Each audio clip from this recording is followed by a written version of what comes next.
Good evening and welcome to the Shan Show, part of the Cheese Room podcast. Tonight, we are going to be talking about the one, the only sexy man with the beard, Nuno Espirito Santo. Members, make sure you use your baby Nuno emoji. We know how much you love it. Super Chats are live, and obviously they're the ultimate way to support the podcast and get your comment read out. I was getting all excited there. I mean, the sexy man with the beard. Speaking of sexy men with beards, we're joined by Bob Spur. Bob, how you doing, mate? It's been a while. Even better now. Yeah, man. No, it's been good. I'm all good. Thank you very much. Finished work early today. Good. Can't complain. And I've been on the Budweiser since, so it's all good. I did see a rumor that you've been on the Bud since what, 6 o'clock? No, I'm not stupid. I'm not that bad. It was 6:30. I was sat in traffic on the A14 at 6:30, so your day's obviously been a lot better than mine. Also joining us for the first time in a while, we have the Boris Johnson of Levy Outers. It's Mr. Brian Daigle. How are you, Brian? I'm loving it. I just don't know how to take that title, as I was just saying to you. But apart from that, I'm absolutely brilliant, and always good to be on your show, Shan, and always good to spend some time with you. It's good to have you. Good to have you on. It's only the second ever Shan show because last week we were hijacked by the Wolves game. So, I mean, what can you do? So where do we start? I love that from the host. Just a sigh of like, do we have to do this? When it comes to Mr. Nuno Espirito Santo, what do we think of his performances so far? We'll go with Bob first. Give me your opinion. What do you make of his performance so far?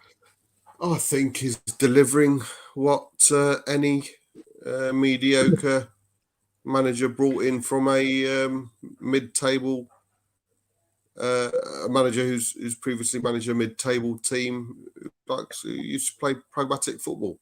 We shouldn't expect anything more. So is performing as any mediocre manager would do. So there's a bigger picture. So he's doing exactly what he can do, what's within his skill set. So we shouldn't be surprised. Why should we expect anything more? Interesting take. Daigle? Yep, I'm the same. Listen, we've got a manager that doesn't really tick all the Hollywood boxes and has promised everything. And what do you expect? Like Bob's been saying it the best. If you hire a mediocre manager, expect mediocrity. And unfortunately, that's what we've done. I mean, his tactics or his lack of tactics and lack of midfield. I think we played a 4-1-4 against Arsenal because Højbjerg and Dele weren't there. It's not Højbjerg, sorry, my bad. And Dembele and Dele were nowhere to be seen. How dare I say that about Højbjerg? So I feel if you're watching Pierre, I apologise. I love you to pieces. But yeah, he was awful. He was awful, but he was doing a whole midfield's job by himself. So you can't really. Yes, he has to take some fault, but he hasn't had the players around. He was missing Skip. I think it's clear to see he was missing Skip. But yeah, like I said, I don't blame Nuno for any of this. His formations and let's say the 2 changes at Palace that he didn't make, yes, are his fault, but he's dealing with what he's got. And as Bob first said, and I said at the beginning, if you hire a mediocre manager, expect mediocrity. That leads me on quite nicely to my next question, to be fair. Obviously, we started the season and pre-season quite well. We were showing quite a bit of promise. What do you think's changed? Who are you asking first? One of you. Go on, Bob. I'll steal your answers. What's changed? Nothing. What's changed? Nothing. He won those 3 games and we all got excited. I got excited as well, but we did get excited with a bit of caution to it. You know, we realised it was there were close wins. I personally think Man City was obviously a great performance, but then you look at look at what kind of preparation the Man City had, and we got them on a good day. The fact that their £1 billion squad couldn't cope with us is a different argument altogether. And then against Wolves, we conceded a lot of possession, but we should have won that game 3 or 4-0. We had a few chances, and it looked good. But we were conceding a lot of possession, and we did bring that up a couple of times. Watford, we were poor, we won, and then you could see the games coming. Then we had Palace, and it was the first time we looked at the selection and thought, what time is it? Hell. We're past the watershed, Bob. It's fine. Yeah. It's we thought, well, what the flip? By looking at the three in midfield, I mean, I didn't realise I couldn't work out what the formation was. And then it's been downhill ever since. We can't defend, we can't attack. Not a good combination. But he's doing the best he can. Poor fella. He's out of his depth, but he didn't come in and sit on the throne by himself. He was obviously asked to sit on the throne, and he wasn't going to turn it down. So he's doing the best he can, and we shouldn't expect anything more.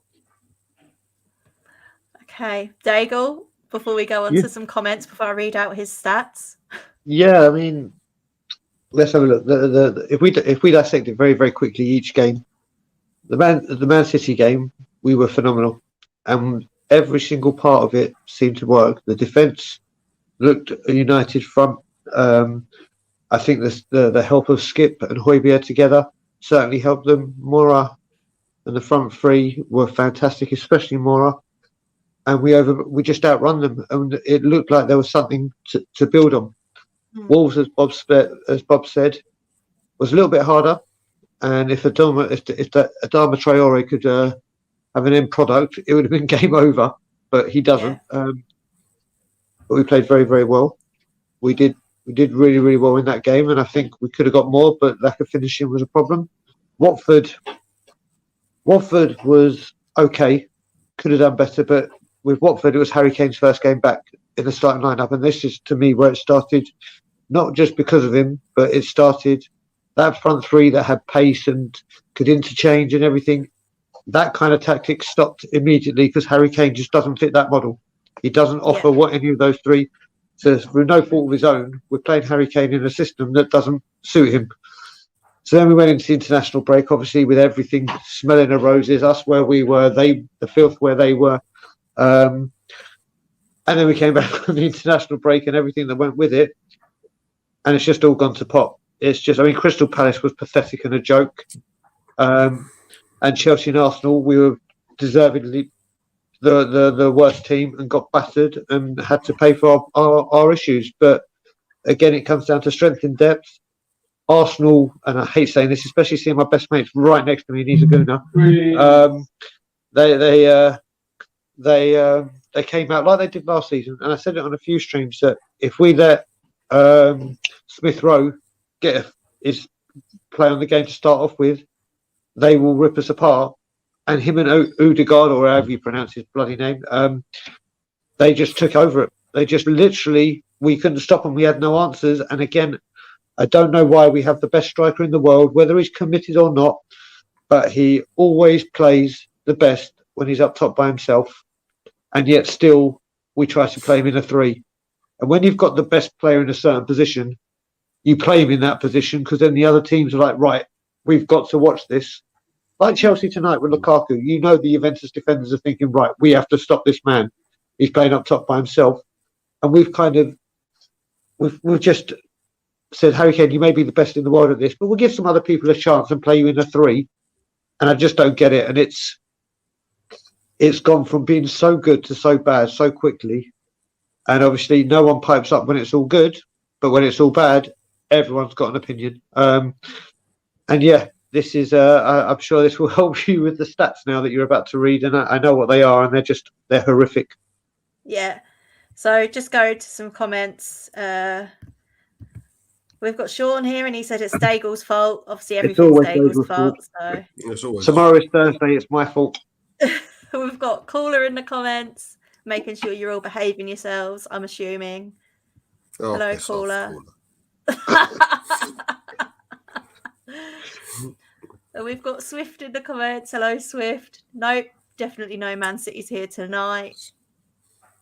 That is because there's no Man City fans at all. Very true, Brandon. Yeah, that's true. Very true. Very true. Man City love in the comments tonight. I've actually just sent you a picture, Shan. I sent you a picture on WhatsApp. There was in a group I was in that said Man City have installed 16 gas and petrol pumps so they can attract people to the stadium.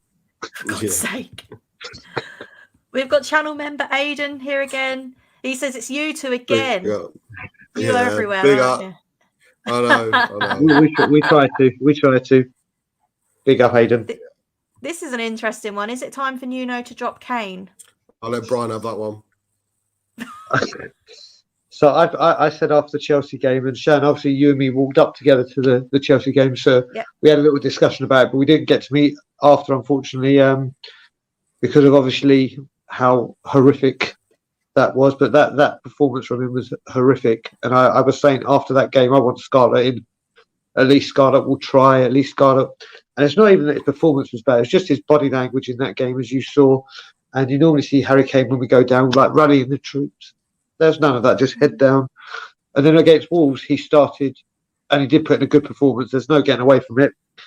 And then Arsenal, again, he does not fit in a 3. He does not fit.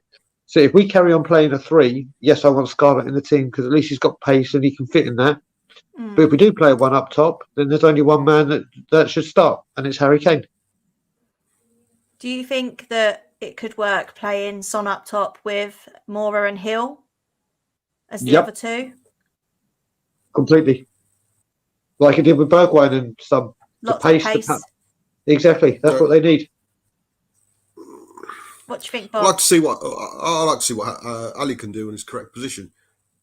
Because at the moment we're judging him playing in either defensive midfield or out left. I mean, it's like judging Harry Kane or right back. Play him in his best position. He's finally got a bit of fitness back. He's finally got a bit of kilometres back in him. He's running. He's got, like I say, he's got a bit of build about him as well. And we've even played him in his best position. Give him a chance. You know, when you've got Harry Kane, who's obviously taken his game to another level last season by assisting over and over again, he's got the ideal man to play a Dyer-esque ball over the top like Dyer did against Chelsea, and 2 Eriksen assists like again against Chelsea that Dele got onto. You've got someone like Harry Kane who can get to that level. If he's going to go deep, fuck it, go deep. But let's put a runner in behind. There's no point Kane going deep with having no runners ahead of him, because Lucas and Sonny are normally tracking back and trying to help out either side, or be a Bergwijn. We don't have that runner through the middle. Put Dele there. Put Dele there. And Dembele doesn't have the legs. Dele Alli, will finish when he gets into the positions late on, running through. He's got more of a chance of finishing than say a Højbjerg or a Skip. So play him in the number 10 role and see how you get on. So play a 4-2-3-1. But at this time, at this time moment, we're playing players where they shouldn't. In my eyes, they shouldn't be playing. Well, certainly Ali anyway. I think we're playing a system, aren't we, that just doesn't suit the squad we've got. Yeah, we haven't got the players to play the formation that Nuno's trying to achieve. And if he wants to save his job, I think he needs to mix it up again. But we'll come on to that. Sean, I was about to say, you're going in a direction that I can see is going.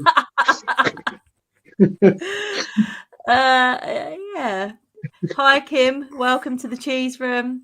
It's pretty much what we expected from Nuno. I knew Bob was going to do that when he saw Kim was in the house. We've got Davo, our resident Levy outer, in the comments. Hello, Davo. Yes. Davo, if you're a Levy outer, I love you to pieces, brother. Oh, you're not seeing him? Oh, mate, it's definitely a Levy outer. Oh, fantastic.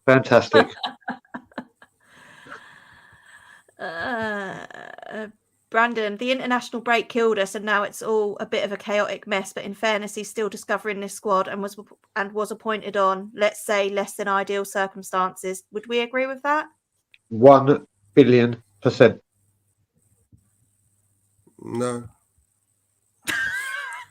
I love it when people disagree. Explain yourself, Bob. Come on. What game did we have after the international break? Crystal Palace away. He could have made 2 changes in that team from the regular starting 11. He could have put a Rodon into the centre back position where Sanchez was missing, and he could have played Hill out wide where Sonny was playing. But doesn't that come under the discovering his squad? He won 3 games out of 3, mate. Why the fuck make stupid changes against Palace? But then he's a mediocre manager, so you kind of expect that. There you go. You've kind of gone for and against, and then for your argument. I love that. It's like good cop, bad cop, and Brian currently is good cop. Don't worry, that's soon going to change. The caller in here, I think this is the Arsenal game he's talking about. Let's be honest, he may be a mediocre manager. That wasn't a mediocre performance. It was appalling. Yes. Yeah, spot on. Yes, it was. I think that's been kind. Yep. Totally agree. Has Harry Kane done an interview after any of the games so far? He hasn't, has he? I think Hugo's done them. Apart from the Conference League at home, didn't he? Against he scored 2 goals. It was Harry Kane's back everyone. Yeah. He was captain that night, wasn't he? So, yeah. He's captain if Lloris isn't in the team, and I don't particularly agree with that. But that's a whole other story for a whole other day. 35 people watching. Make sure you hit those likes. It really does help the channel, and it helps to get viewers while we're live. Yeah. But yeah, loads of people. We've got Niall. Evening, Niall. Caller talking about his workout. No one cares, caller. Sod off back to your Peloton. Don't give a shit, mate. Don't give a shit. Right, Nuno stats. Let's depress ourselves, shall we? I forgot about them. Okay, let's go back. Let's have a dose back to reality.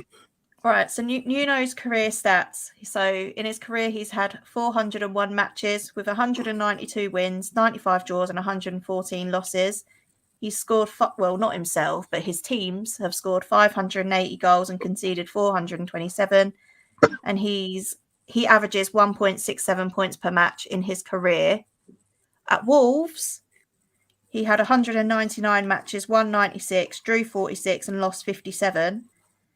They scored 283 goals and conceded 218, and he averaged 1.68 points per match. And at Spurs, he's had 10 matches, won 5, drawn 1, lost 4, scored 14, conceded 16, and is averaging 1.6 points per match. Do you think Nuno has what it takes to turn it around? Sorry. So Bob and I were driving home. Bob was driving me to my best mate because he lives near where Bob lives, and we heard a stat when we were listening to TalkSport, I believe it was, Bob, and they said in the last 365 days, Nuno Espirito Santos has managed 42 Premier League games, and in those 42 games, 36 goals have been scored. Son and Kane got more than that together last season. So it just goes to show the big problem we have here. Can you turn it around? It depends what we call turning it around. Can you turn around our form to where it's going right now? Yeah, he has every chance of doing that. Can he turn it around and get us to be a top 4 contender? I don't think we stand a chance. I didn't think we stood a chance at the beginning of the season anyway. I said we might scrape 4th, like near the end of the season if we go on a good run, but we won't be like a consistent top 4 position. And now I don't even know if we make top 6 based on where we're going now. So can he turn it around? Maybe. Do I think he's going to be given the time to? No. Interesting. Bob? Someone came out with a stat in the chat earlier. I'm going to find it, even if it kills me. Something like 2 consecutive. Oh, yeah, David Harris. Nuno's record is 2 times top 7 finishes, Europa quarters, same record. So that's his record. Yeah, I think we should expect that. Top 7 finish and quarterfinals in the Conference League. I think that's basically where we are with regards to his standard. Listen, it's not Nuno's fault. I want Nuno to become the best Tottenham Hotspur Football Club manager we've ever had. But I know you're going to talk about it later. There's a bigger picture. He just reflects where we are at the moment as a club. We can turn it, twist it, give him time, not give him time, talk about his selections, talk about the players he's got, all you want. All we want, we can talk about that till we're blue in the face and try and make excuses for the obvious. All we want, but it's plain and simple. It's just he's a reflection of what we are at the moment, where we are at the moment, where the ambition lies at the moment, where our mindset is, what our club's identity is at the moment, and that's mediocre. That's the mediocrity. That's what we and I hope he fights through that, and I hope he changes them stats he's just given out and the one that David's just given. I really hope he changes all that. There's the argument of the players have let. I don't know. Not everyone goes but you know what I'm saying. It's there's the argument of these players have let Poch down and they've let Jose down and now they're letting Nuno down. Well, what the fuck are the players still doing here? I just have to add on that. Still here. And if they're still here, we're going to expect the same. So exactly. The thing I want to add is when they say 2 top 7 finishes, he didn't get 2. He got 7th. That's just trying to put lipstick on a pig. I know what he's trying to say, David Harris, but when people do that in the league and they say, he's had 3 top 8s, it's like, no, not top 8s. You finished 8th.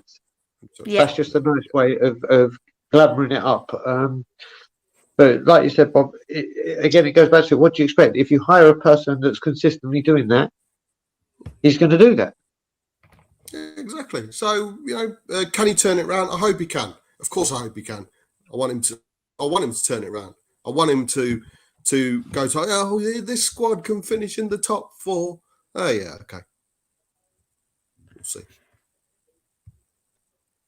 I've seen a lot of people calling for a back 3 and to go 3-5-2 or 3-4-2. 3-4-3. Sorry. Can't do maths. It's late and I've been driving. I've become Carol Vorderman of formation. 3-4-5. If we play 3-4-5, we might get a fucking chance of winning. So just chuck the whole squad on. Just put 25 men on the pitch. No one will notice. Apparently, Ozzy Ardiles did that in one of the testimonials. He put an extra player on the pitch. And I think it was Gary. It was Gary Mabbott. Because did you know I met Gary Mabbott after the Chelsea game? I don't know if I've said it enough yet. Yeah, you sent a picture. I don't think I've caught up with Caller and Ledley, but we were speaking to Gary Mabbott after the Chelsea game, and he was telling us about a friendly, and he was managing. It was the NHS friendly before the start of the season, and he was managing one team, and Ozzy was managing the other, and he didn't realise it, but Ozzy, I think he was losing 4-1. So he put an extra player on the pitch and no one realised. And Brian come back 4-3. Brian, don't answer this. I don't want you to answer this because me and you both know this. But can anyone name the famous 5 who played under Ozzy? The famous 5. Let's see. And don't Google it, anyone. I'm watching you. Put it in the comments. Play along at home. Famous 5 under Ozzy Ardiles. Yes. But yeah. So Gary Mabbott, how the fuck did they come back 4-3? And he was like, they've got an extra player on the pitch. So he chucked a 12th man on and they managed to see out the game. But typical, that's what we should just do. Chuck a 12th man on. Get Ozzy back. All right, yeah, sorry. Put an extra man on, sorry. Stuart's got it. Stuart's got it straight away. There we go. I'll come back to Caller.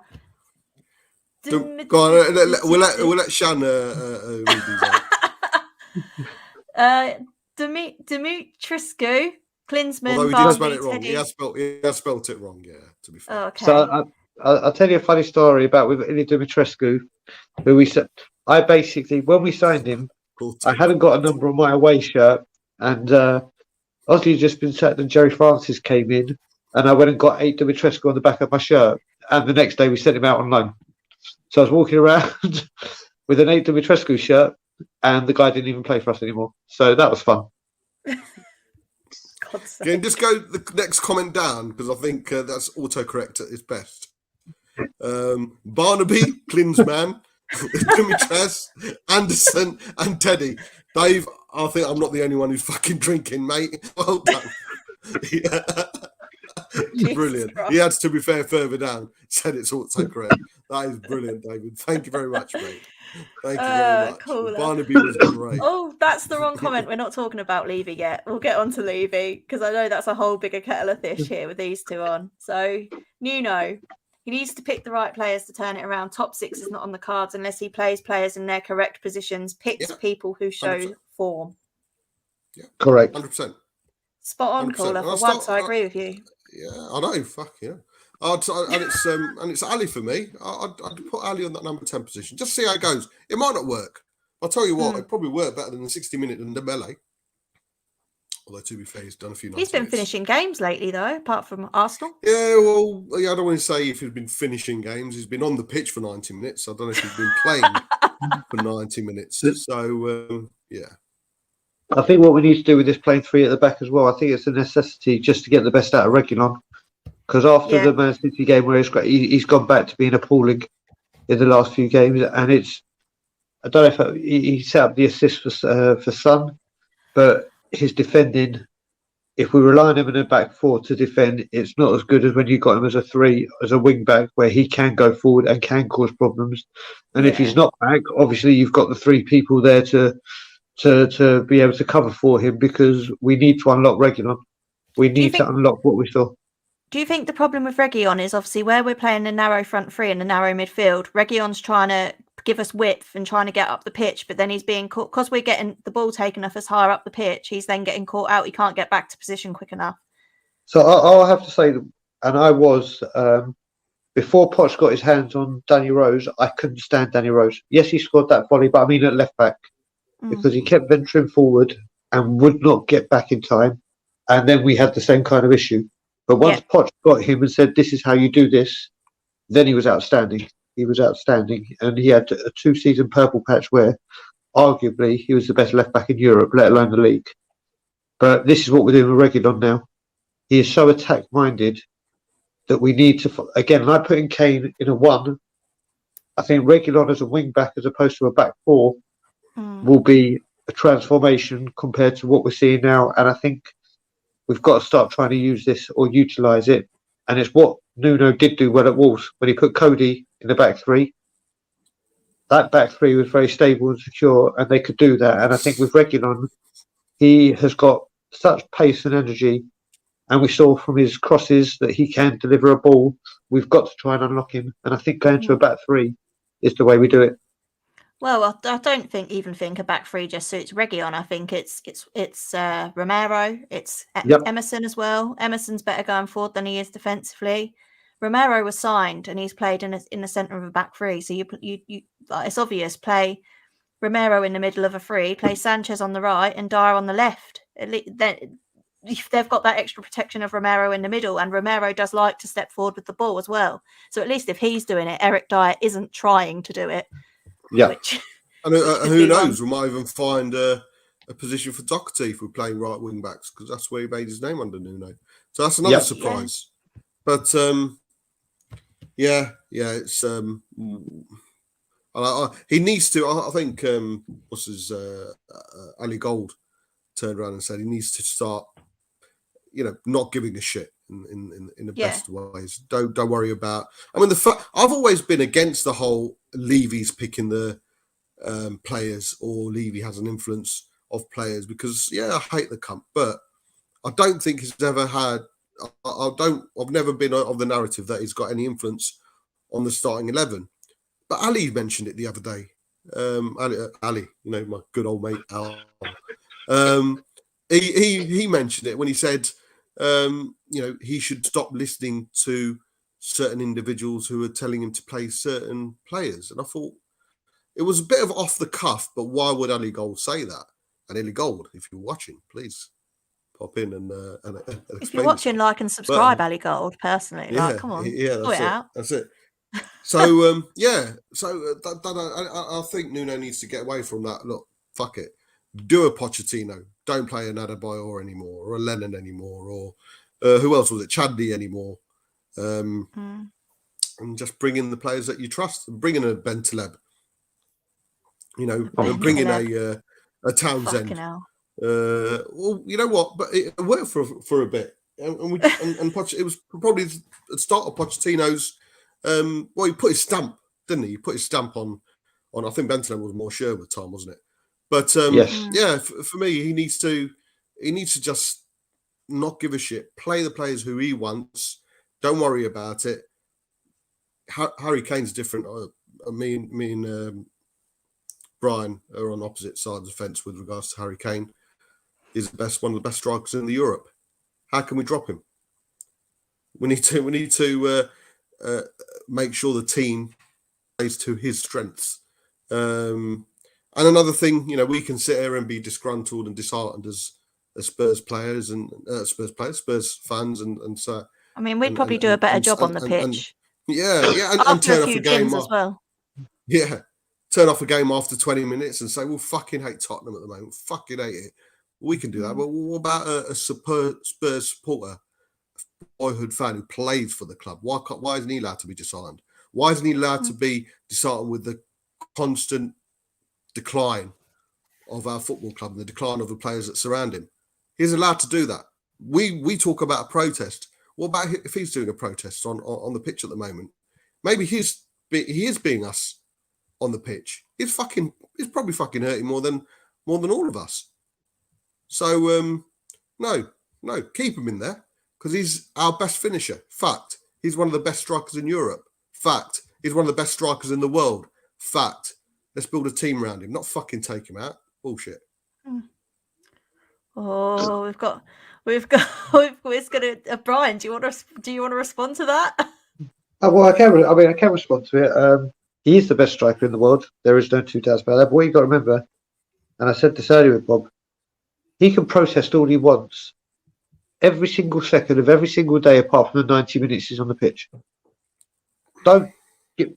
You're there, and if that was me, obviously, as people know, I wouldn't want to be in the same postcode as Levy, let alone in the same room as him.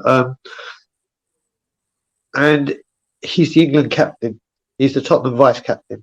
He has an obligation. He has a stature. He has a responsibility to show why he's there, to be the role model that he is. I get that he's pissed. I completely get it. But I would think if you still want to get your move, you'd play to your strongest ability to try and get it. You would, and Bob Spurs said this the whole window.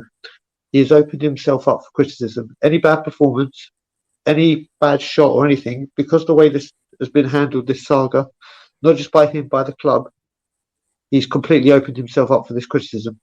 Completely. Yeah. So he's a big enough man to take the plaudits and the Harry Kane, he's one of our own. And he was big enough after the Wolves game when we all went mad to have him on the pitch and show him our support, even though we're not happy with what's going on. He should be able to do the same. And yes, against Wolves he could have scored. Against Crystal Palace, he went missing. Against Chelsea, we might as well have played with 10 men. And against Arsenal, all right, he made that tackle and he should have scored that goal. But apart from that, again, and as a world-class player, if the game's not going well, you try and influence it. You go, right, if the game's not coming to me, I'm going to the game. Not saying it's going to work all the time and he'll Roy the Rover stuff, but at least you can say, do you know what, Harry Kane tried. Harry Kane put everything on the pitch. Like I said, I'm committed to trying, and I'll give everything. Well, he's clearly not. I never thought I'd ever say this about Harry Kane, but his finishing looks suspect in a Spurs shirt this season as well, doesn't it? Yep. And he's had quite a few chances, and he's not putting them away. Shan for England, they're in the back of the net. I guarantee it. I guarantee it. And then Spurs, he's opened himself up again. Oh, okay. You weren't performing for Tottenham, or you weren't, but you made yourself very, very visible and very, very available for England games and running back and geeing him up. And he's just opened a can of worms that he cannot put back in. So until he goes on a run of scoring, like let's say 3-4 consecutive games or a hat trick here and then a couple of goals, whatever, he has opened himself up for all of this. And as a man of the stature that he is, on 200 plus grand a week, like I said, if you can take the plaudits, you need to rise to the criticism. Yeah. So back to Nuno, because it's the Shan show, and it's the Nuno version of the Shan show, not the Harry Kane show. So back to Nuno. Obviously, things aren't going great. We've lost 3 in 3. We've conceded 9 goals, scored 1. And if we didn't have Sonny, we'd be screwed because we'd have only scored 1 penalty, and that would be against Wolves. The one against Wolves for Dele. So, yeah. How long do you think he's got? And if he goes, I'm going to give you. You can have a dream appointment and a realistic appointment. So, how long do you think he's got? How under pressure do you think he is?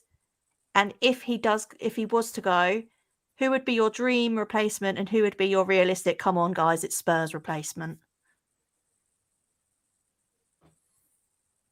Go on, Bob. Shall I go? Yeah. Mason? Yeah, you go. He's likely to come in if Nuno goes. And right now, under the board, my dream appointment, Mason. I don't want any good manager to come in. I don't want any good manager. Take out Board and Levy. If the Board and Levy weren't please, there, can I do that? We're coming on to that in a minute. But if the Board and Levy weren't there, who would be your dream Tottenham Hotspur manager? It goes without saying. It'd have to be Brian Daigle. No, it'd have to be Conte. It'd have to be Conte. He's still at work, and he's a winner under a different board. Under a different board. It has to be under a different board. I must stress that. Okay. And who's your realistic signing under this board? It's going to be Mason. If he goes, yes, Mason. It's Mason. Mason in. How long do you think Nuno's got to sort it out, to turn it around? Villa's probably going to be the biggest game for him. Okay. In a Spurs. It's one of those, isn't it? Now, if he gets a draw or loses against Villa, we're going to be around 12th, 13th. The board got him in. If the board sack him, it's going to look bad on them. So do they hold fire and see what he can do? It's not the decline; it's the alarming decline that's happening at the moment. The consecutive 3-3-2-3s that we're conceding. It's a clear regression, isn't it? It's clear for us all to see. It is. Yeah. So it's the board. If you think the pressure's on the board right now, if they sacked him, regardless of the Nuno outers and Nuno inners, if they sacked him, it's going to escalate even more because they've literally written nearly a third of the season off. That's a quarter of the season off. It's I couldn't get my thingy there. Davo would get in Paul Daniels and Debbie McGee. That's it. Well, Paul Daniels is dead, so that would be quite a managerial. He'd probably still do a better job. Managerial appointment. He died a few years ago. It'd probably play Dele Alli and the number. It'd probably play Dele Alli and the number 10 position and go, "Oh, that's magic."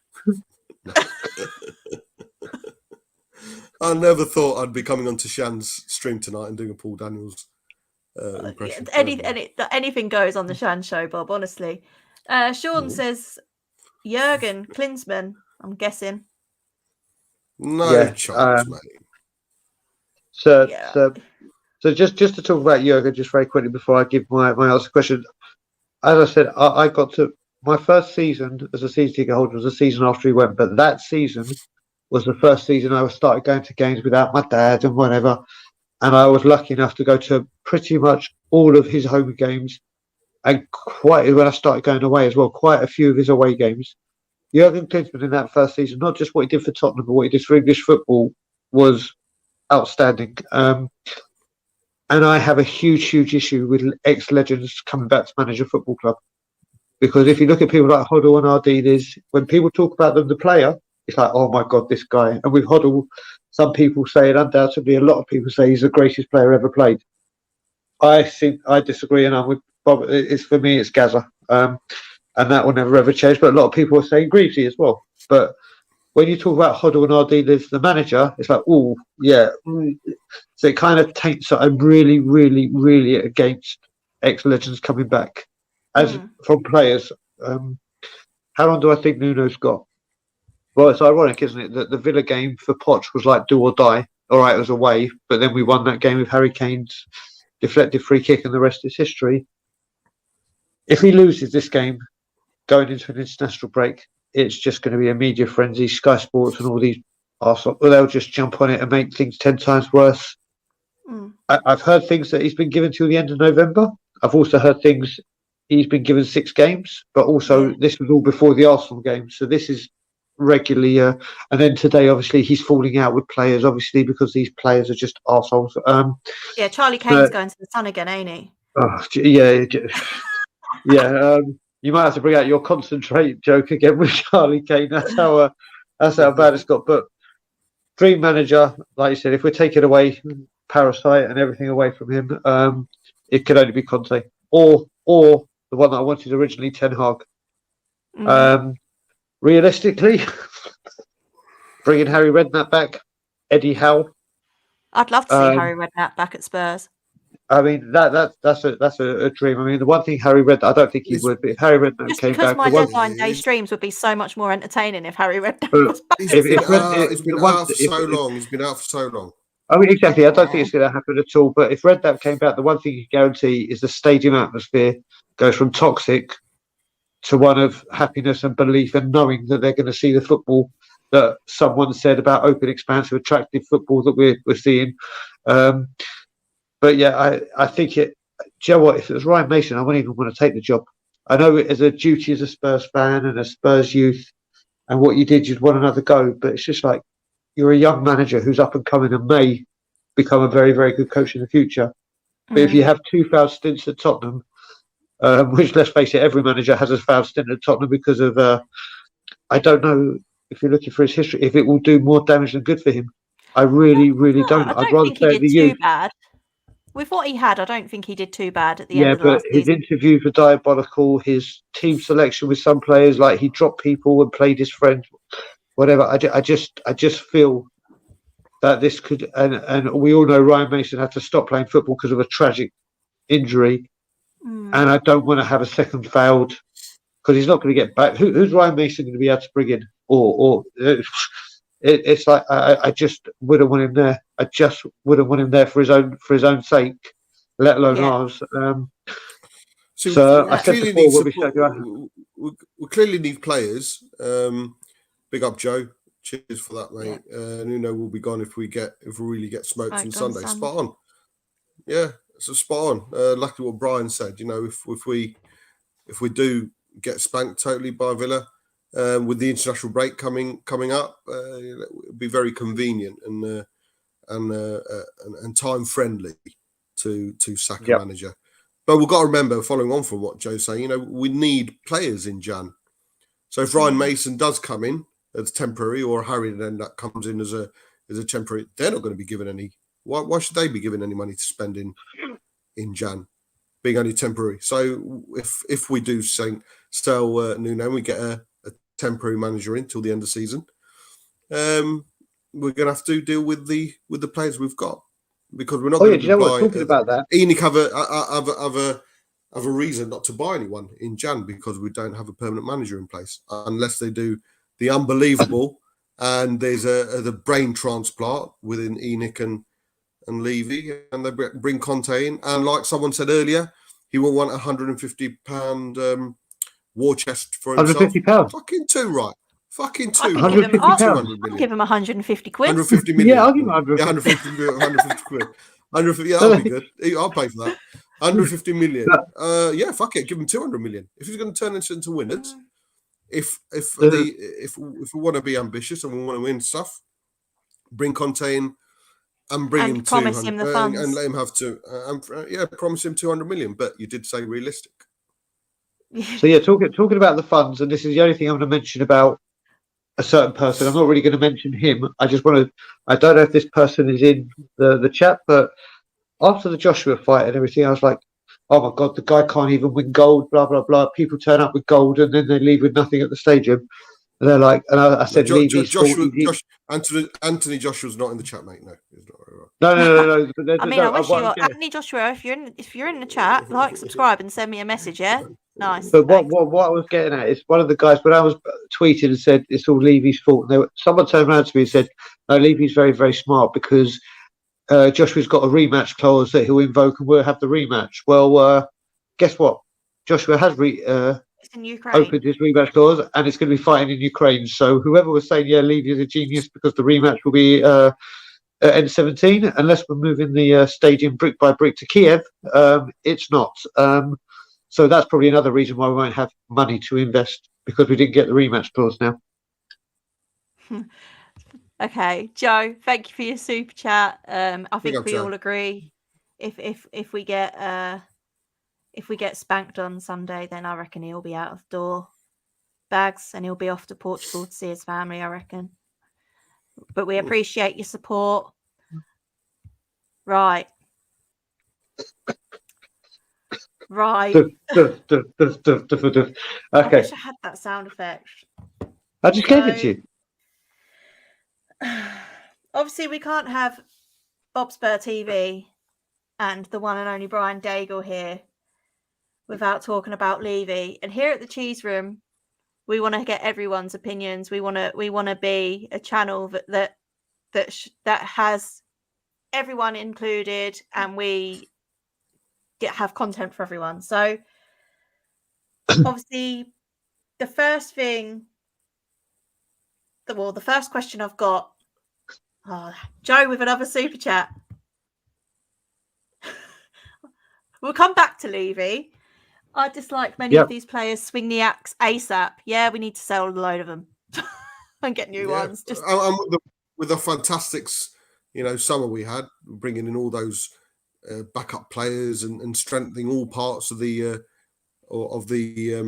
squad that was necessary, i.e. a backup striker and an attacking midfielder, and not having to rely on Adair and Sanchez, bringing in another defender, bringing another quality right back.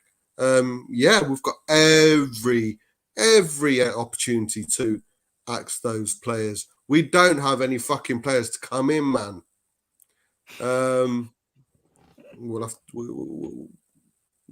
playing with what we got. Yeah. The problem is as well, we can try and sell them all we like, but as long as we've got unrealistic asking prices and at the end of the day, they're under contract. If they don't want to leave, they don't have to go. So it's always going to be a problem. Daigle, what do you think? So no, like I said today, I said at the beginning of the season, I want to get more players out that we bring in, because what we need to do is get rid of these people that are seeping this poison and this venom into the squad, with turning their backs on the managers, throwing them under the bus. And we brought some players in, undoubtedly, but the thing is, we got rid of someone like Lamela. Now, whether you loved him or hate him, I was on the love side. I loved Lamela. For sure, he was not one of the ones bad-mouthing anything about the club. He loved Tottenham Hotspur. He loves Tottenham Hotspur. He was not one of the ones talking down about the club, turning their backs on the manager. He was one that gave his passion, and you could see it on the pitch. He gave his all, didn't he? Without fail. He gave his all. He may not have had the talent or everything to do it, or his injuries really didn't help him. But you know for a fact he wasn't spitting poison. He wasn't spitting venom. He wasn't bad-mouthing the club. We know Sissoko and Aurier may have been, or Aurier for sure.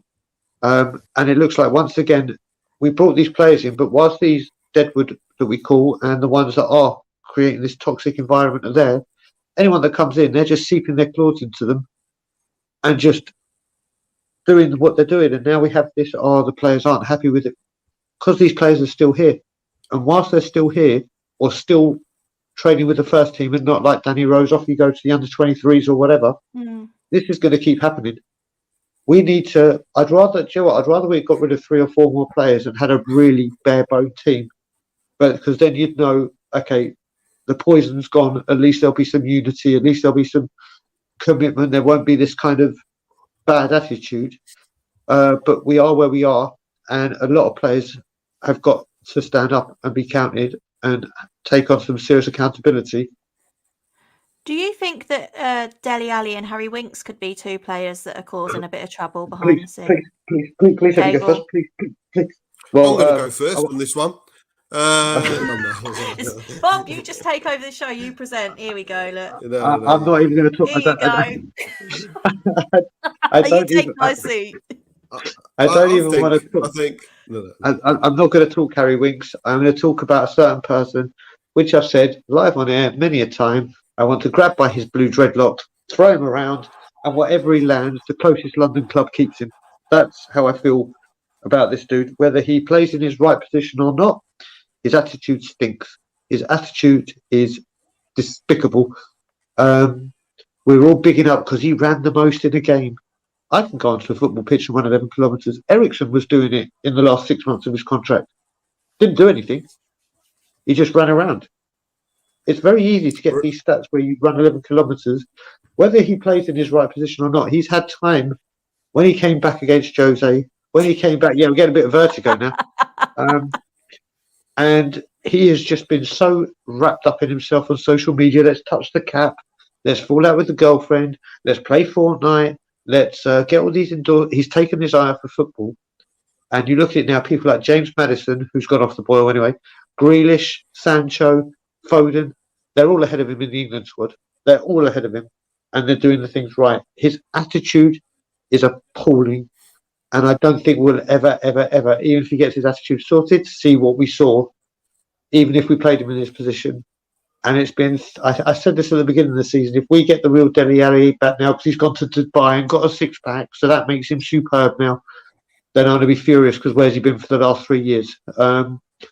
I can't stand him. If I said when I was on Cody's show before the season finished. I don't believe him. I was like, literally, if I could sell one player, it'd be Dele Alli. I want him so far out of the squad. I'm not even going to touch Winks because we all know it, but Dele Alli to me is done. Done. Bob? I love Brian. He's entitled to his opinion, but I think it's a load of bullshit. Don't make me come down there. This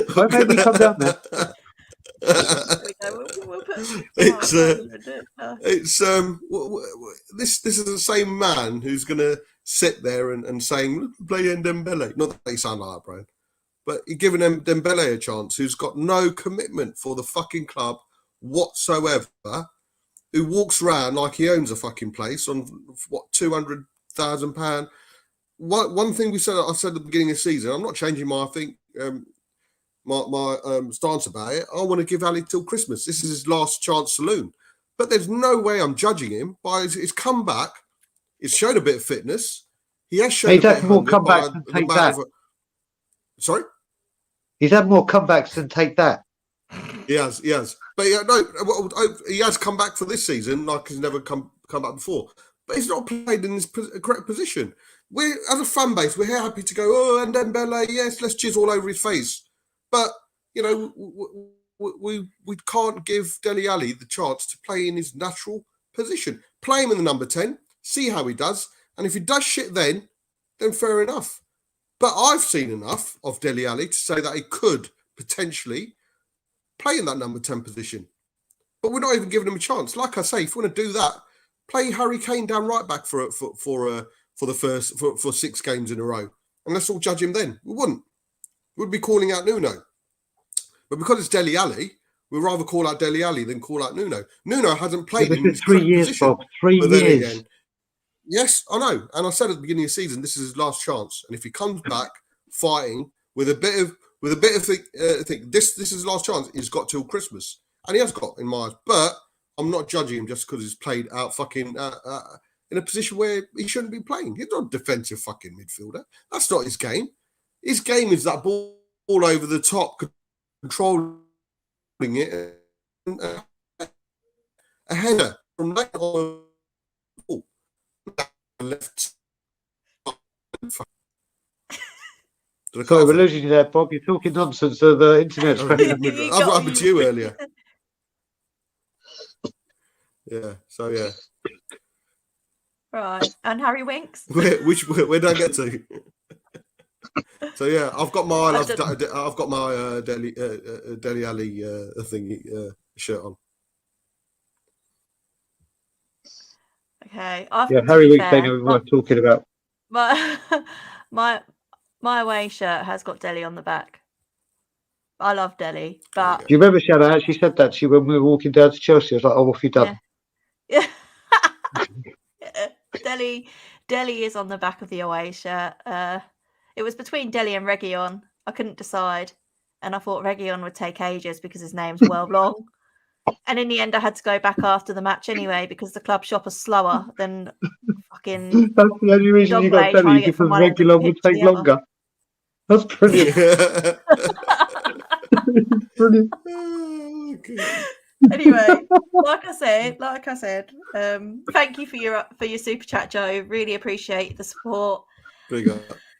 We can't have Bob Spur and the legend that is Daigle here without talking about Levy. That's twice you said it. That's twice you said it. Joe, it's such a good subject. She said it twice. You said. Bob, You basically said, it. I was halfway through, and then we got the super chat. So now I'm going back because we have 45 people now watching, and some of them might be new, and they might not realise that that's what we were going to talk about. And he's now frozen. Shan, what are we going to talk about? We're going to talk about Daniel Levy and Enoch. And on Daniel Levy and Enoch, Brian, obviously so proud of you, but I know you're changing your approach with regards to Enoch and Levy and how you're going about portraying what you want to do. Thank God you said that. Before you thought we were about to say I'm changing my opinion on Enoch and Levy and then moving on. Okay. Obviously, you've changed your approach to your Levy out campaign. Do you want to tell us a little bit about it? Yeah, I can. I mean, obviously, I'll tell you why I've changed. First of all, I'm just going to go for a wee while he does that. I'm just going to go for a wee. You probably go get a curry in, mate, by the time I finish. So yeah, but I started off when I came onto We Are Tottenham TV, and my ex channel Tottenham Away, but my new channel Tottenham on Tour, and any other channel that would have me, and I would scream bloody murder. I would scream, try and be comedic, but very, very volatile with my rage. And then obviously when We Are Tottenham TV did a 20-year special on Enoch, have they done a good job? I think that's where I reached a certain level where I went absolutely crazy, and I got a lot of abuse for it in the chat, saying I don't know what I'm talking about, blah, blah, blah. And then the Super League came, and it was like, oh, wait a minute, Brian does know what he's talking about. And then the content, and it started gathering momentum now. As you saw, and Shan, I thank you for your comments that you gave me after the thing. I've realised I started, even on my channel, Tottenham on Tour, to start a bit more diplomatically. And rather than shouting and screaming the odds, the joke time is over in this mission. It comes to a point now where this is actually like a mission, and I need to be very, very. So I don't even see it's so irregular that I speak like this. I don't even know the word. There we go. I even use that word. So yeah, that shows how bad I am at this, because I can't remember the word. But yeah, there's a group that I've been a part of from a little while, which was called Too Dare is Too Dear. It's their Twitter handle, and they are staunch Levy out and Enoch out. Now, just so people know, the reason I get so passionate and so volatile and so enraged is because I've been like this since 2007 when they sacked Martin Jol. So everything that's gone on, I've seen it, I've called it, and now it's coming into fruition. Well, it's part of this group, and then we started a new group which was called Change for Spurs, which started off, I think, Sunday night or Monday morning, and we're close to 2,000 followers now. So we are wanting to try and get change. We've had enough of N17 having a stadium there, but losing all our identity. What's my boy said, Sean from Toronto? Sorry, I've got to interrupt you. Yeah, go on. It's my boy from Toronto. I should have got. Yeah, I love Sonny. Sonny is my absolute favorite player ever.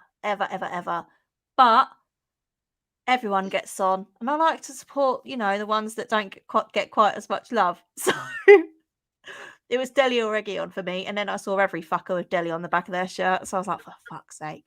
But anyway, Daigle, Continue. Thank you. Yeah, Sean. Thank you for. He's one of my best mates in the entire world back in Toronto, and you just disturbed me mid-flow. That was a terrific plot that you just tried there. But yeah, so the changes for Spurs, we're trying to do this because I think after the Arsenal game, and especially after Greasy died, and there's no player for a statue, and the things coming out of the board and out of the club are just getting worse and worse for us, the fans. And there are a lot of us that have felt this way for a long time, and there's other people that are coming around. Maybe it was the Super League, maybe it was not backing Poch, maybe it was not signing a player for 18 months. There's different times where people final straw. Well, now it's time to have our feelings heard. Obviously, everyone goes on about the protests for the ESL and how poor the turnout was and how unorganised and how there are people there just for a piss up and singing Mr. Sissoko songs. Well, this time it's not like that. This time we're starting at the Aston Villa game. We're actually going to forward it from the NFL. We're meeting outside. I'm actually going to come to the Villa game now and be there at that protest. So we are meeting at 11 o'clock. And this time the thing is we've planned this. We have also sent out a strongly worded statement, which obviously, Shan, you heard me read on the Irish Hotspurs channel. And isn't it amazing? The next day, there's Tottenham Hotspur Supporters Trust send an email. It goes on Sky Sports News using the exact wording that was in our statement, the exact words. So we are starting this against Villa. We're not expecting big numbers, but the good thing about it is there's going to be 62,000 people there. So it's not like the last time where it was try and get down.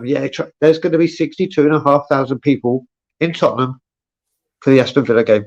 So whether you're Levy in or Levy out, or Levy undecided or whatever, everyone, like I said, if I see any Levy inners, I have no problem with you. I think, like I said, I'm so far gone on Levy out that I just don't understand it, but everyone is entitled to their opinion. But whether you're Levy in or Levy out, we're going to be there. If you're Levy on the fence, like I said, all we want to do is talk to people and find out what has annoyed you, why are you happy, what has, to try and get some more information to see what we could do here. But also, we will be protesting that all the money goes into property and not into the club.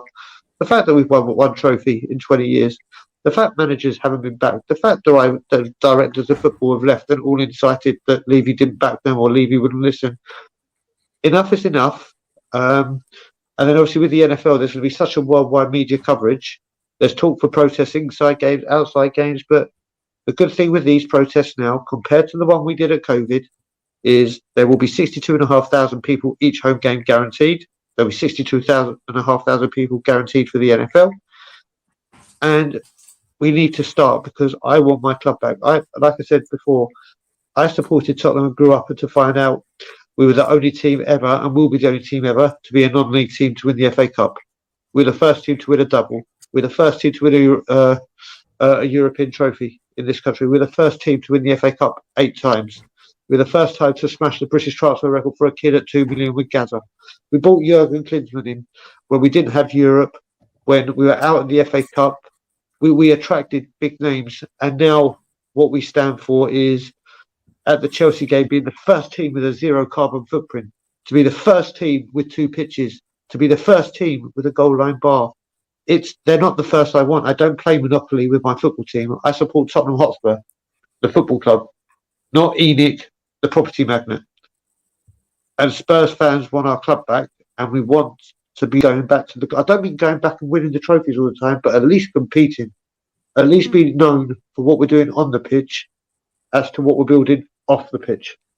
So that's what this is about. Kim, thank you for your support or drink. Yeah. Oh, no comment, just buying you a drink. We appreciate it. Thanks, Kim. Just on that day, Davo, who's obviously our resident Levy outer, as we all know. What about the Supporters Trust? Okay, so we do know who were behind the Supporters Trust, who created it. Educate everyone in the comments, Bob. Well, Daniel Levy had something to do with it. So far, they've been yes men. It's great that they came out yesterday or day before, was it, Brian? With the yesterday, with the statement. We want to know, but when are the meeting? Which date? What time? Who's involved? When are they going to discuss it? They put out a statement, and then there's no proactiveness. Like there's no proactiveness with regards to the whole statue. You know, the support. They should not be told or asked what's going on with the Jimmy Greaves statue. They should be proactive and come out and say, "Listen, we're on the case. We will do so. We're working on it, and we assure you, we will get a statue put up. We will sort this out." There's no trust in the trust, unfortunately. So far, they've come across as yes men or yes ladies. There is a certain lady who doesn't do it. She'd rather pick fights than people who ask them questions than actually come out and assure you. They're an organisation we should be looking towards for a bit of guidance, for a bit of reassurance. But when there's certain people out there, I won't mention any names, but I've had enough bottles that I fucking should, but I won't. But there's certain individuals out there who go into a spat over fucking Twitter and actually come out and say, "No, guys, you know what? We know what you're on about. We know what you're on about. Oh, we come. Why shouldn't we defend? No, how about reassuring us? You know, it's tit for tat. You're lowering yourself to. Of course, they're going to get a bitch. When you're an organisation like that, you're going to get shit. You're going to get shot down. You are going to be called names. If you can't handle it, get the fuck off. You know, Amazon looking for loads of good drivers at the moment. No one's going to ask you any questions there. And they can pay good as well. If you can't do that job, get the fuck out of the trust and do something like that. Because you're in an organisation where we will demand questions, we will demand answers, we will want your reassurance, and we want proactive communication from you. And if you can't do it, get the fuck out. Can't handle the heat, get the fuck out. So at this time of moment, got no trust in the trust. There needs to be another trust where the fans organise it.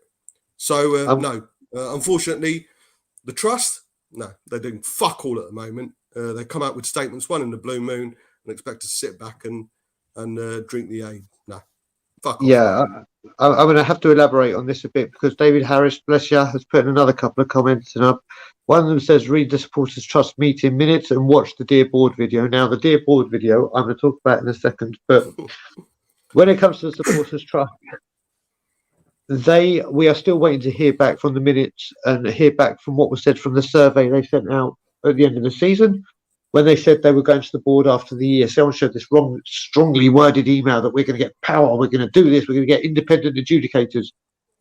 Nothing has happened. Nothing has happened since. Not an email back. We asked as this group, because a lot of people are going to the Burnley game in the Carabao Cup. So this is on a Wednesday or a Tuesday. People are leaving work early or taking the day off to go up to Burnley. And obviously after the game finishes, if you're not out quickly, you're going to miss the last train. Can Tottenham arrange some kind of transport? No. So when it comes to doing stuff that makes them money, as Stelios said on a thing earlier, where when they were doing the stadium, they asked a load of things for what we wanted for the stadium, and they did it because it was money. But when it comes to our anger, they don't do anything. And in regards to that video, when we heard, first of all, that ESL protest, when they said that they're going to have people there for the second day, we know people that were there. There were 2 people there handing out leaflets. 2. Handing out just little leaflets. And when it comes to the board video, the way it was broadcast and the way it was said was come down and help us record a video where we're going to get our feelings to the board. Now, to everyone, that sounded like you could go there, maybe have a 30-second thing. And, you know, like people leave, when people wish you a happy birthday or whatever, and put those videos together. And then what that was a scripted, 1 word per person thing scripted by them, where they got people of different age range, race, religion, gender, sexuality, to all go, we want a better Tottenham, please, Mr. Levy. What's a load of bollocks? What a load of bollocks. I've sent Levy, I'm blocked from Daniel Levy, because I used to send him links of my rants that I went on telling him, and they were rants, so they weren't the very, very, the diplomatic Brian, they were the enraged Brian. And that's what people wanted to do. They wanted to show their frustrations, not be told you've got a 1 word part of the script you're going to say, and we're going to crop it to make it all seem lovely, like a when they say, please donate £3 a month for water or whatever. That's what that video was like. The trust don't do anything. They've piped up with this email. Strangely, the day after we released a statement, ironically, coincidental, whatever you want to say, and now it's all gone away again. They even said the words that we've had on our statement. We want to know the short, medium and long-term plans for the club. That's what the trust said. That's what our statement said. Just before, or hours before they released it, they've done this. I guarantee you there will be nothing we hear back, because what they do, like our transfer rumours, like we're going for Martinez. Woohoo, we're going for Martinez. Let's wait.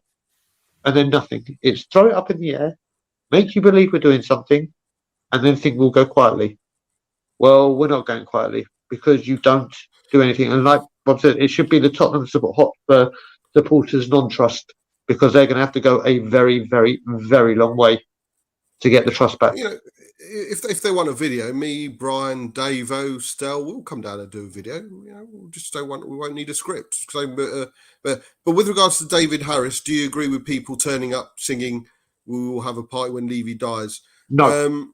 Just like David has asked us to watch a video. David, it's not your fault, mate. You've obviously not seen, but I suggest you go back and watch some of our streams where what our thoughts are on this, and certainly the last protest I went to when this bullshit was happening. So yeah, you've asked us to watch a video. I'll watch it, certainly. With all due respect, go back and watch my videos, Brian's videos, with regards to what was being said on that protest.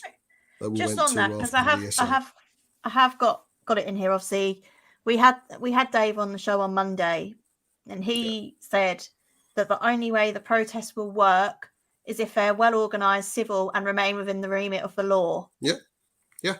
So that's 100%. what the change. That's the idea behind Change for Spurs, isn't it, Brian? 100%. That it's done in a peaceful, respectable Do you want way. shall I read the statement very quickly? Yeah, go for it. All right, let me just get it up. So, like I said, and you're talking, we have always been wanting to be peaceful, as I've said on previous streams, and as I said again, as you saw on the David Harris's on the Irish Hotspur stream, people who are Levy out have been getting violent abuse for being Levy out from Levy in. So this is a whole myth. But let me just start reading this statement to you, just for people that may not have heard it. So, our goal is to unite the Spurs fan base who want change and want a peaceful, constructive approach to achieving the change that our beloved football club needs. Some of the main goals are listed below.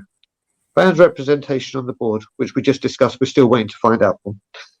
Atmosphere, flags, drums, singing, standing, identity, clear in the stadium bowl, logos, branding on seats. History honoured in and at the stadium, statues and naming stands. An improvement in dialogue between the club and its fans. Ticketing process improvement. Better dispatch of away tickets, cheaper season tickets now that other events are being held at the stadium. Travel packages for away matches. Where does the revenue get distributed throughout the club? More chance for members to get tickets at reduced prices to all non-football events at the stadium. A clear and these are the words that I'm about to say that the supporters trust used.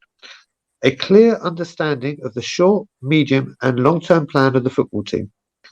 A better crossover between the men's and women's team, both of which are one club. The list above we feel are some of the things that we need to focus on, which are not necessarily in that order.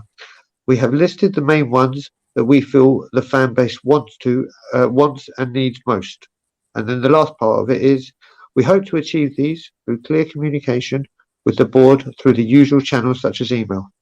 We also hope to work collaboratively, constructively and positively with the Tottenham Hotspur Supporters Trust on agendas and discussion points to bring to the board. And I will say the last board meeting with ESL, Daniel Levy said he's not answering about money, ESL or manager. So that's a no-go for us. And that's unacceptable. So should we not achieve these results through these avenues, we would consider the possibility of peaceful protests both inside and outside the stadium, through potential planned walkouts and through possible boycotting matches. As a group, we are open to all suggestions as to how we can incite change, and we want to encourage open and friendly conversation with the entire Spurs community to get the fan base heard on their frustrations about the things happening at our beloved football club. And that's the end of the statement, and that's what our intentions are. And we've had this for 48 hours about now, and we're at 1,780 followers. And this is what we're trying to do. And like I said, the supporters trust immediately have jumped into effect with that.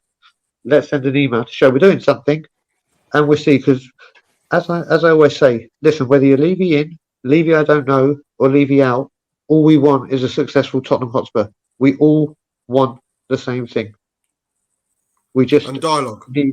Exactly. Clear The way we're going communication. The biggest thing is there's always been that divide, and there still is.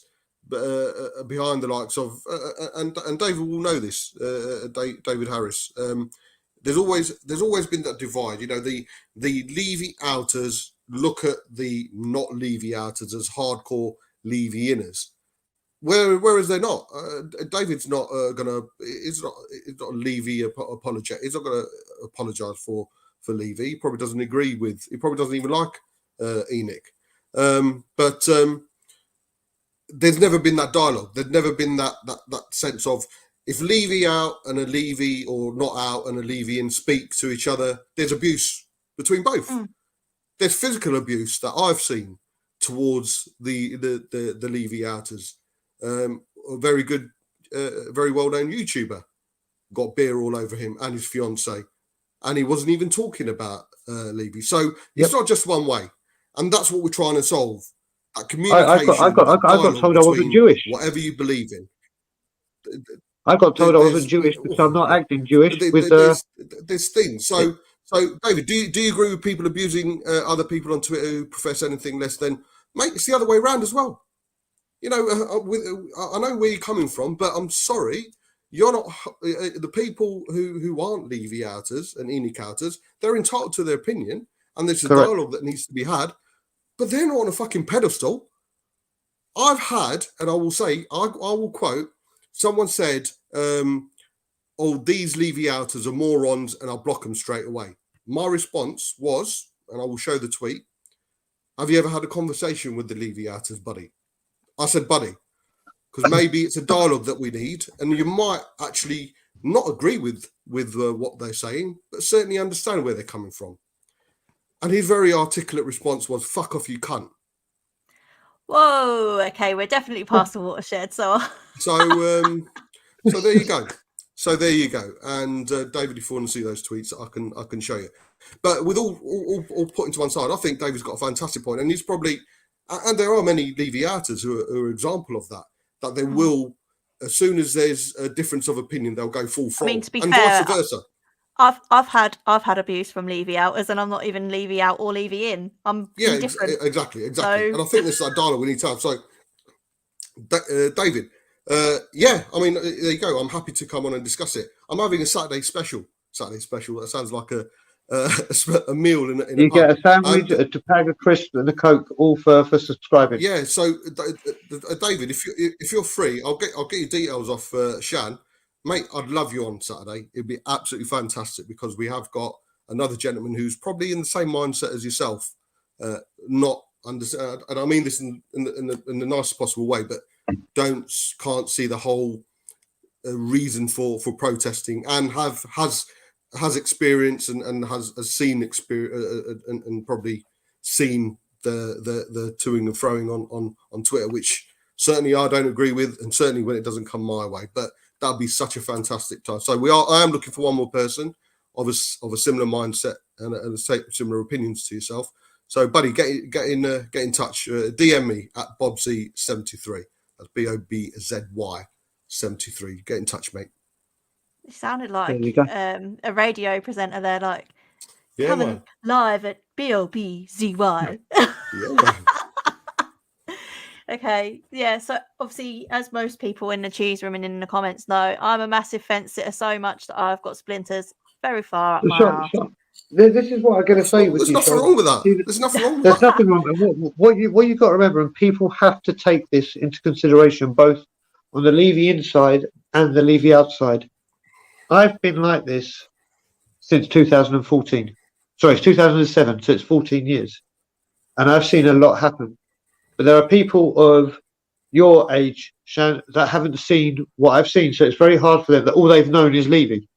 So it's very hard for them to say, oh, I don't know what all this is about, or I don't feel as strongly as Brian does, which, let's face it, not a lot of people do. But there are people like me, there are people it's not a competition of who hates Levy the most. I win that one anyway. So, but it's literally, there's people of different ages. You look at someone like Kim B's dad Arthur, who has seen relegation, who has seen champions, has seen Europe glory, have seen the first of all the things I was saying, and now is putting up with this and has to pay extortionate amounts for season tickets.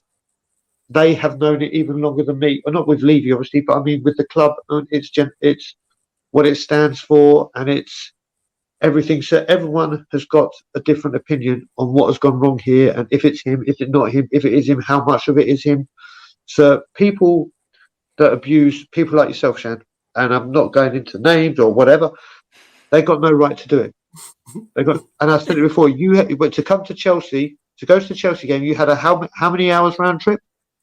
Well, I was at my mum's for the Chelsea game, so it was only, it took me about 2 hours to get home, an hour and a half to get there because of the rain, obviously, on the way back. But when I'm at home, when I'm in Lincolnshire, it's 2.5 hours there, 2.5 hours back.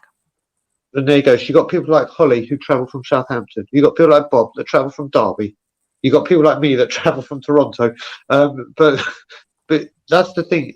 People have got to remember that people give their lives for this football club, whether it be journey-wise, emotionally, physically, whatever. And everyone has their right to their opinion. But people can't come at me, let's say of your age group, and say, "Oh, you're so bad. You're so not. What are you talking about? You haven't seen what I've seen. You haven't gone through things that I've gone through." So it's very, very hard. And like you said, on the other side of the shoe on the other foot, it's very hard for you sometimes to understand when I go crazy or when people see me go crazy and why I'm so annoyed.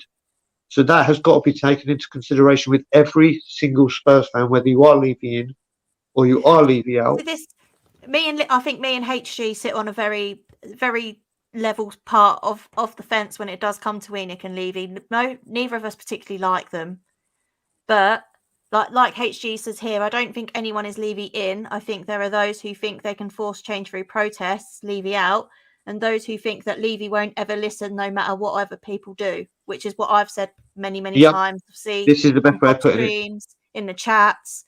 So I just want to pick up this comment here. It's not that I'm indifferent to Levy. I don't like Levy. I don't like what he does. I think the way he runs the football side of the business is shocking. And if you want to check that up, I said it on Monday as well, that we need change with how the football club is run. Everything else, he does a great job. He's a great businessman. He runs Tottenham Hotspur, the brand. I know Brian absolutely hates that, very well, because it's not a brand, it's a football club. But the brand side of it, he's done really well, boosting the brand, like getting, millions of fans in, making it, well, the club is one of the biggest clubs in the world. And Levy is partially responsible for that in the way he has run it over the last 20 years. So that, I think, is where a lot of people will come in and sort of say, well, the club's in a better position now than it was under previous ownership, which you could argue is true. But you can also see we got to the heights of a Champions League final and we're now regressing on the pitch, which isn't acceptable. So that's where I stand with it. That's where I sit. Yeah, I mean, you tried tweeting me. You tried tweeting me to try and get me to change, but you really tried. You really tried. I tweeted Dago and said, right, so if Levy gets the right manager and invests in the team and we win the league, will you still be Levy out? And Brian confirmed that he would still be Levy out, even if we won the league. Whereas if we won the league, I'd be like, Levy, you can stay as long as you want. That's the difference here. That's the difference in the level, and that's all it is. It's not that I am Levy in. I'm just not as hardcore as these guys, and I can see it from both sides. I'm very impartial, and that's why I can have a debate about it. Brian knows where my mindset is with regards to Levy and ENIC. They need to get the fuck out. But and I've always said this, if the miracle happens and they started investing and ploughing money into the club, because don't tell me their skin. Suddenly people are going, oh yeah, we've not had a chance to build revenue. You can get money in we've got the biggest cash cow, we've got the biggest money generator, i.e. the stadium. The stadium's not going anywhere. Guns N' Roses are still performing. Boxing, people are still boxing. I don't know why I'm doing that. That's not exactly boxing, but that was a very, very guys are box. still boxing.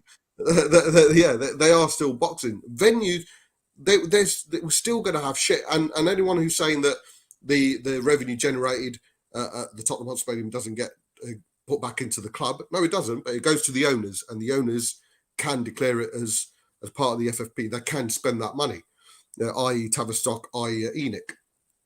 But we're not skint. Spurs aren't skint. £338 million profit during the pandemic for Joe Lewis. We're not skint. We only want a part of that to invest in the squad, which we should have built, not rebuilt over and over again. We should have built. We had Poch in.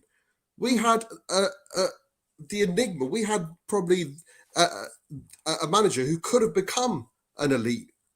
And when he asked for a bit of a build, a bit of a refresh, he was sacked within a couple of weeks.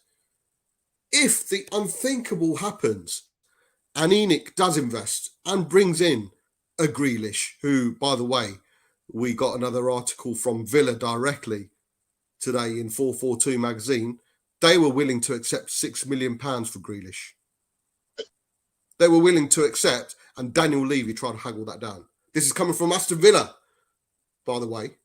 This is coming from Villa. They were quite happy to accept £6 million. Daniel Levy, because they were going bankrupt, and he tried to haggle down, and then in came the new owners, and his price risen to. They didn't have to sell him. So that says everything. So yeah, if they come in and they can get a Grealish or a Bruno and a Skriniar and a Dybala, then yeah, fuck it. Show us a bit of commitment. Show us a different direction. They've spent 20 years showing us a certain direction. If they manage to show me a different direction and a bit of ambition with the money that they clearly have, then fuck if I couldn't give two fucks who's owner of Tottenham Hotspur Football Club. What I'm concerned is what's on the pitch. And at the moment, what's on the pitch is a fucking shit show on a weekly basis. We need to invest in that, be it Enoch or be it anyone else. But right now, Enoch needs to get out. Either Enoch needs to get out, or their methods need to get out, or their mindset needs to get out, and the lack of ambition mindset needs to get the fuck out. And if they can't do any of those, they move on. They move on. And if it means we have to show bad publicity, we need to show them up. We're not going to be hostile. Someone mentioned earlier, all this hostility. No. There will be no hostility towards any. We're all in the same fucking boat. Everyone wants a successful Tottenham Hotspur Football Club, but there's two different sides of the way we're going about it. End day, we should be all on that same boat. You want to join the protests or you don't? That's absolutely fine. But we're no different. We all want the same thing. And that's a successful football team on the pitch. And it's a shame. It's such a shame that it's this and them, us and them. It is a massive shame. And I will show tweets. And Dave, if you do contact me, I will show tweets. Some classic tweets where I've tried to have dialogue with not Levy outers. And it's amazing. It's absolutely amazing. And you can't help but laugh sometimes. Yeah, this is the point. We're all one. We're all Spurs. We all want to see a successful Spurs on the pitch. And I couldn't give a shit what they do with the stadium as long as we're seeing the goods on the pitch. And at the moment, we're not seeing the goods on the pitch. So that's where Change for Spurs comes in and can try and help us achieve that.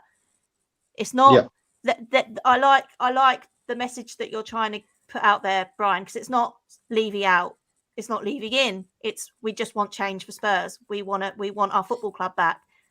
And that, I think, is a good approach to go down, because then more people like me can get on board with that, because I couldn't care who's in charge of the club if we see something good on the pitch. But at the minute, we're Change for Spurs. Change It's for in the Spurs. title, Yeah. Shan. Change for Spurs. And the change Exactly. for Spurs has quite clearly set out some indicators what they want ENIC to at least communicate, at least have a conversation about. They're not asking, unlike the trust who asked for a resignation, or someone did ask for. I think someone went in heavy-handed, say no, we want resignation. They were never going to do that. They weren't going to sit there and say, right, someone's asked for resignation, guys. Can we have some resignations? Can we have some? No, they weren't going to do that. They've asked for dialogue this time round. They've asked for a proactive communication and sit down and talk,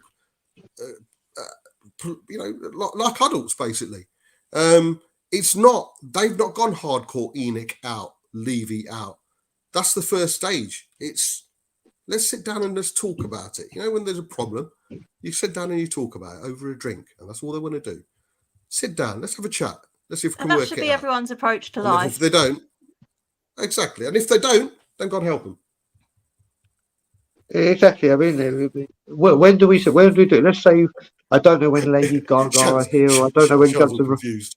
I don't know when Guns N' Roses are here or whatever. But let's say they're all performing Looking at before Dave's Christmas. comment. If they're all should definitely be in the fridge, mate. Spot on, Dave. It should be in the fridge. It should be in the fridge. Of course it should. Of course it should. David, you're even weirder as this show goes on.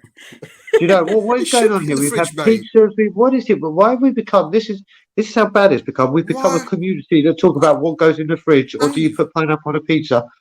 This is what we've become. You keep jam out. It goes all like watery on top, mate, and it goes all like slimy and shit. Well, why do you put it in the? Why wouldn't you put it in the fridge? It's nice in the fridge, and then you put it in porridge, and it's just like. But yeah, guys. Okay, we're going to do a quick Q&A, and then we'll wrap it up. So we've been going for an hour and a half talking about Nuno and Levy. Who knew that was possible? So, if anyone has any questions for any of us, chuck them in the comments, and we'll read them out. Oh, I've just realised, is there a love lounge tonight? Yeah, there is. Oh, geez. Guys, if you're still awake and you're still kicking, join Mari. If you still want craziness, we're talking about jam is the most sensible thing. Then come to the love lounge. I believe they were talking about the Queen in a bikini a couple of weeks ago. That was last week. That was the Queen. That was someone that was speaking about the Queen. Others were trying to stop him talking about the Queen. Basically, Mari said the Queen's fit. This is the levels it gets to. So if you're still awake, head over to that Spurs episode after we're done. Just having a look through the comments, unless there's new comments. There is new comments. There we go.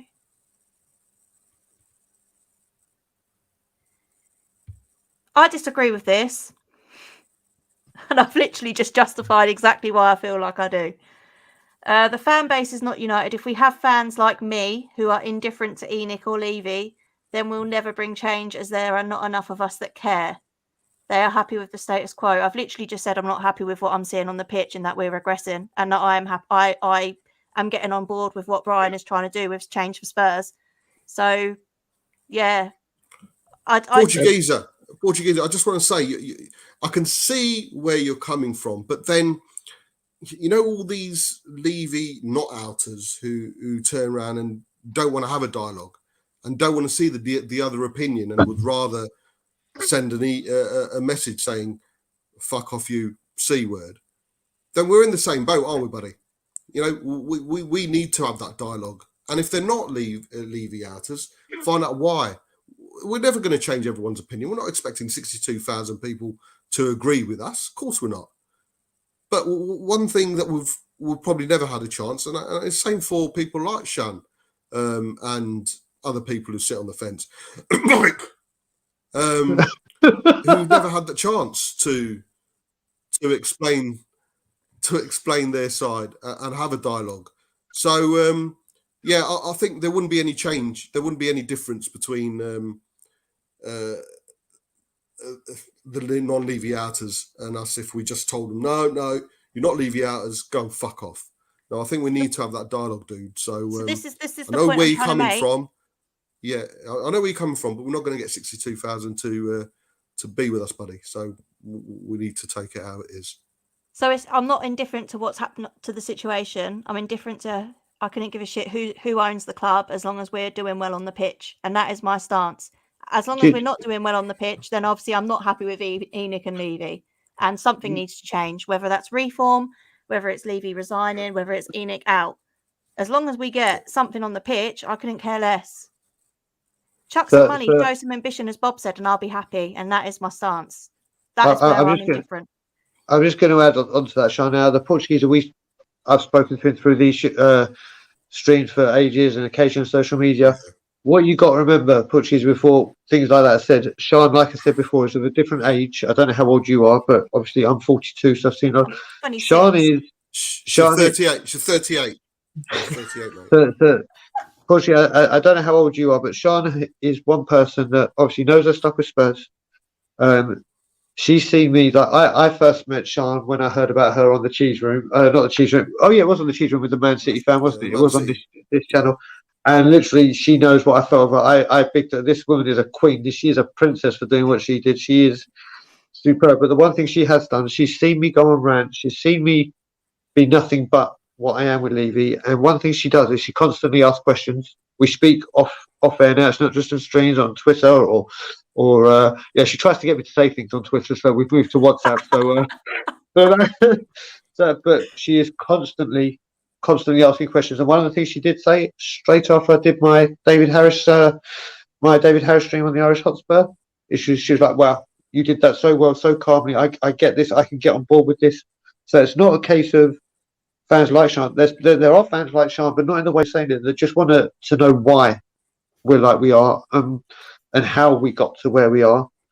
And Shan has always asked me questions or always come up with statements, and we've had a conversation. And now she's understood this new kind of form of dialect that I'm going with and way of approach. This seems to be resonating with people. So if we can carry on, and also you've got to remember, Shan is one of the people that have let us come onto our show and talk about it. There are plenty of pods out there that are leaving in, and I'm not going to mention them, but they won't even entertain it. Even not that I've tried to get on them, but if I was to come on, I'm sure there's a few streamers that know, don't let Day go on, do not let Day go on, do not let Day go on, because I will say something that's not with their agenda. So the fact that Shan has let me on, knowing what we're going to talk about, just goes to show that she is a hardcore fan, that she is, I wouldn't say indifferent, it's just learning and taking in other people's information, other people's experience. So Shan has just been incredible, and thank you for having me on, Shan. You're more than welcome. It's having respect for everybody, isn't it? I mean, yep. I'm a fan of Tottenham first, and the Spurs community is important to me, and respecting everyone's opinion is important to me, and that's why I go about it in the way that I do. Obviously, Brian and Bob understand that. I've explained myself plenty of times, and they know what I'm about. But like I say, we want to make sure that everyone's voice is heard. Obviously, yeah. Thank you guys for coming on. Have we got Pleasure. Any more?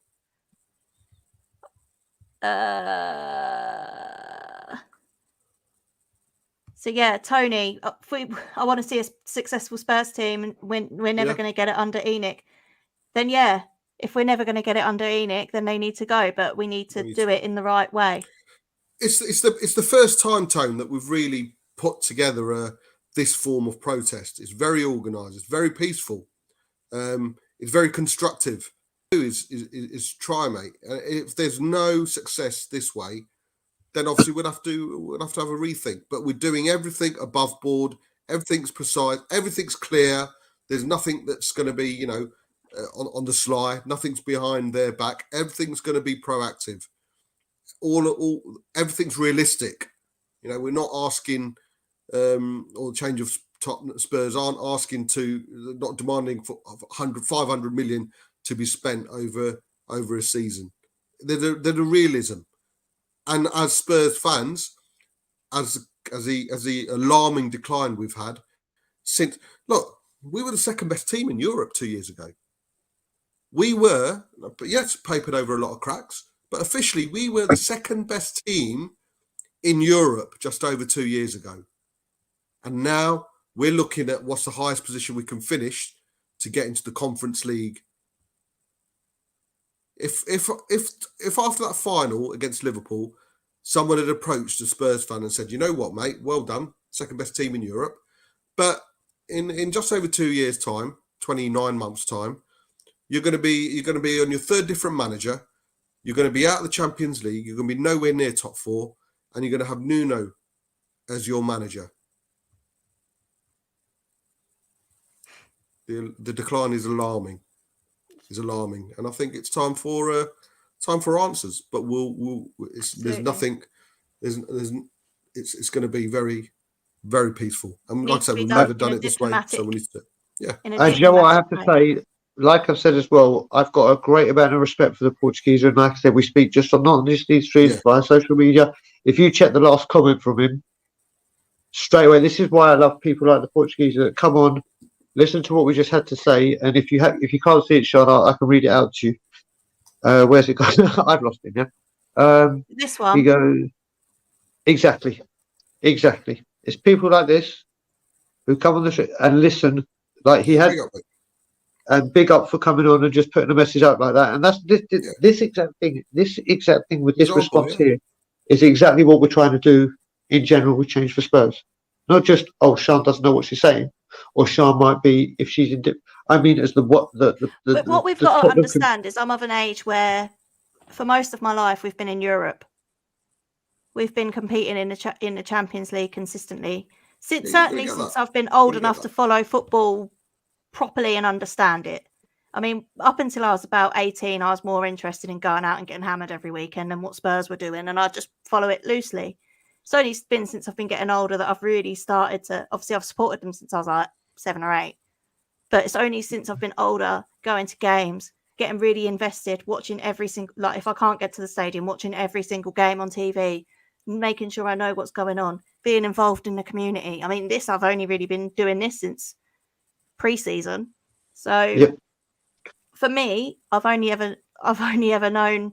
Obviously, when I first started supporting Spurs, it was just before Redknapp came in, and it was a couple of years before Redknapp came in, and I remember us fighting relegation and all that crap. I know it as much as everyone else, but since I've been adult, we've been on the up. So why would I want Levy out?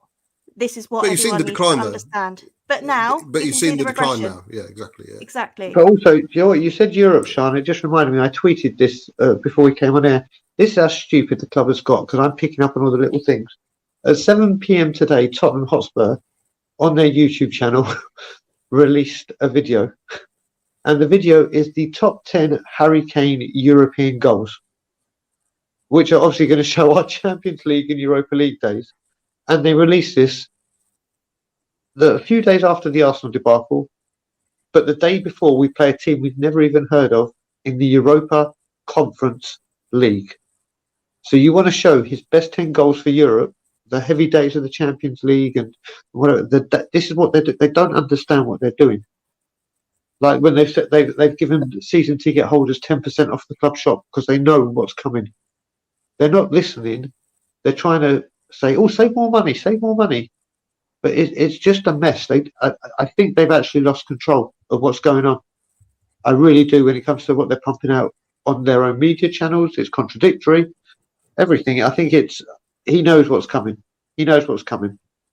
Whether it enforces change immediately, whether it takes a year, whether it takes 10 years. I ain't going nowhere. Neither is anyone else. So let's just see what happens.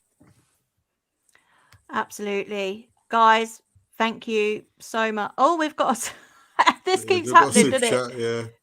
Yeah. Apprentice in.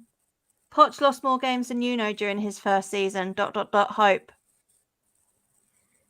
We don't know that just yet, do we? We don't know that yet, do we? At this, I think if you compare both of the first seasons, you could see what Poch was trying to do. You could see that he was working towards something, whereas with Nuno, you just can't. I can't. I watched these. I was sat in the north stand behind the absolute carnage that would unravel in that Chelsea game. I saw it all. I saw the best of Spurs and I saw the absolute worst. That don't look. It weren't much better in the south stand, Sean. What you saw in the north stand, it weren't much better in the south stand. Trust me. But I was right behind the goal. And that second goal, honestly, it went in slow motion, and it was there right in my eyes, and I was like, my eyes are burning. That's how bad it was.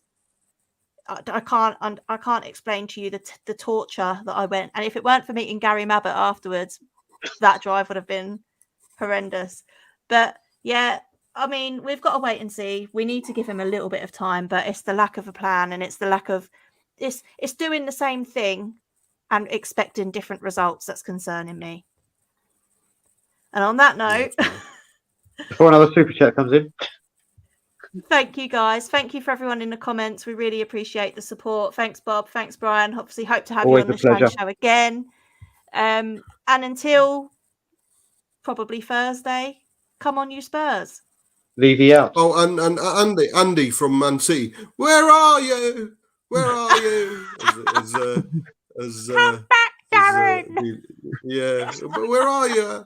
Where are you, mate? Andy is welcome to come on the Shan show Let's anytime have he you. wants.